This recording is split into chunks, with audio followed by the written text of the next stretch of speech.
এগুলো সব আমার লাগানো গাছ, বাড়িওয়ালা ছাদে লাগাইছে, একে তো লাগাতে দেয় না। এটা একটা মরিচ গাছ, আর এটা হচ্ছে ক্যাপসিকাম। ক্যাপসিকাম আসতেছে, ছোট ছোট পিনি পিনি ক্যাপসিকাম। আর এগুলো হচ্ছে আমার পিপুলি শাক। এখানে কয়েকটা অ্যালোভেরা বাবু দিছে, ওই যে টুনটুনি টুনটুনি বাবু।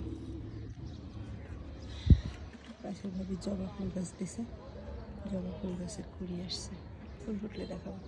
আর এইটা আমার করলা, ওই যে টিম টিম টিম টিম করলা ধরছে। এটা মরিচ গাছ, আচ্ছা এটা টমেটো, এটা সন্ধ্যাবেলাতে। এটা আমার না, এটা অন্য ভাবির। এটা বংশে আছে বাসায়, আর এটা হচ্ছে আমার মেহেদি গাছ। এটা থেকে আমি মেহেদি দিই, এই যে হাতে দেওয়া এই গাছের মেহেদি। সবাই দোয়া করবেন আমার গাছের জন্য। আসসালামু আলাইকুম।